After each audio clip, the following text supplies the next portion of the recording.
নমস্কার বন্ধুরা, আপনাদের সকলকে দ্য বং ইনফো চ্যানেলে স্বাগত। আশা করি সকলে ভালো আছেন। অরুণাচল ট্যুরে আজ আমরা এসে পৌঁছেছি অরুণাচলের বিখ্যাত সেই সানগেস্টার লেক, যেটা মাধুরী লেক নামেও পরিচিত। চলুন দেখে নেই এই লেকটির অপূর্ব দৃশ্য এবং সাথে জেনে নেই এর কিছু অতীত ইতিকথা। সানগেস্টার লেক অরুণাচলের তাওয়াং শহর থেকে ৩৫ কিলোমিটার দূরে এবং বুমলা পাস থেকে প্রায় ৬.৫ কিলোমিটার দূরে সমুদ্রপৃষ্ঠ থেকে প্রায় ১৪,০০০ ফিট ওপরে অবস্থিত।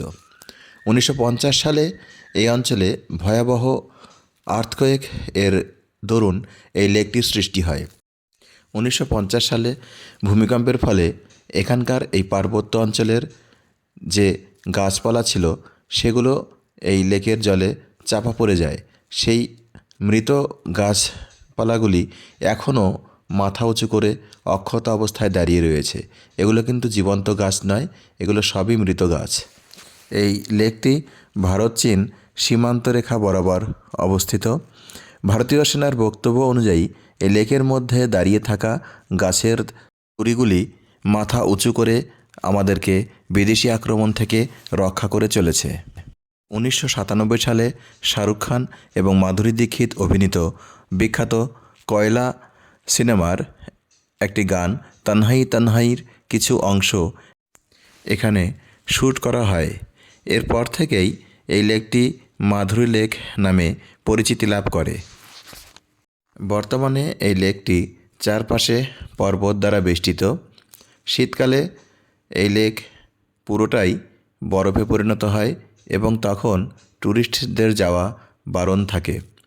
অন্য সময়ে এই লেকটির বিশেষত্ব হলো এর স্বচ্ছ নীল জল। সেই জলের মধ্যে দিয়ে মাথা উঁচু করে দাঁড়িয়ে রয়েছে কিছু মৃত গাছের গুঁড়ি। লেক থেকে কিছুটা দূরেই বৌদ্ধদের পবিত্র গুম্ফা রয়েছে, ফলে এই লেকটির একটি ধর্মীয় গুরুত্বও রয়েছে। বৌদ্ধরা সারা বছর এই লেকটিকে নিয়ে নানান রকম উৎসব পালন করে থাকে। পর্যটকদের জন্য এই লেক থেকে পার্শ্ববর্তী যে পর্বতগুলো রয়েছে সেখানে ট্রেকিংয়ের বন্দোবস্ত রয়েছে। লেকের পাশে একটি ইন্ডিয়ান আর্মির ক্যাম্প রয়েছে।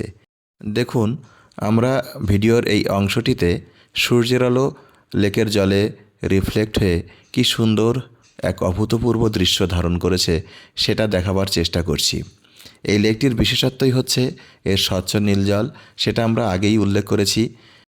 এই লেকের স্বচ্ছ নীল জলের মূল উৎস স্থানীয় তাক্তাসাং নদী, যেখান থেকে জল এসে এই লেকে পড়ছে এবং সানগেস্টার লেকের জল দক্ষিণ পশ্চিম দিক দিয়ে প্রবাহিত ন্যামজাং নদীতে গিয়ে পড়ছে। সানগেস্টার লেকের পূর্বেকার নাম ছিল সানগেস্টার শো, যেখানে শো কথার অর্থ হলো লেক, লেক বা হ্রদ। শুধুমাত্র অরুণাচল প্রদেশই নয়, সমগ্র উত্তর পূর্ব ভারতের একটি গুরুত্বপূর্ণ হ্রদ হলো এই সানগেস্টার লেক বা মাধুরী লেক। এখানে দেশ বিদেশের বিভিন্ন প্রান্ত থেকে ভ্রমণ পিপাসু প্রচুর মানুষ সারা বছর এসে থাকেন। বাইকিং এবং ট্রেকিংয়ের জন্যও প্রচুর মানুষ এখানে আসেন। পর্যটকদের সুবিধার্থে এখানে আর্মির একটি বেস ক্যাম্প করা হয়েছে। যদিও সমগ্র অরুণাচল জুড়েই এটা ভীষণই কমন ম্যাটার। লেকের পাশেই ভারতীয় সেনার দ্বারা পরিচালিত একটি ক্যাফেটেরিয়া রয়েছে, যার নাম ক্যাফে 10। এই ক্যাফে 10-এর মেনু বোর্ড বাইরে দেয়া থাকে বা দেয়া রয়েছে।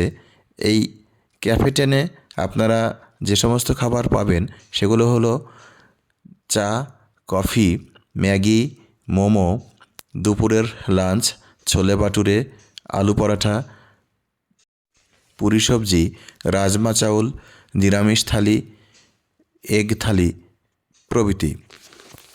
যেহেতু একটিই মাত্র ক্যাফেটেরিয়া, তাই প্রচুর ভিড় হয়।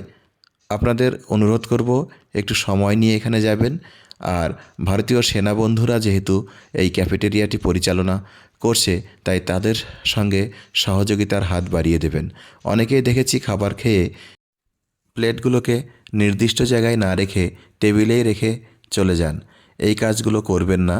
এতে আপনার যেমন সময় সাশ্রয় হবে, কিন্তু সেটা অন্যের হেডেকের কারণ তৈরি হবে। কারণ এই ক্যাফেটেরিয়াটি পুরোপুরি সেলফ সার্ভিস। সকলকে ধন্যবাদ জানিয়ে আজকের ভিডিও এখানেই শেষ করছি।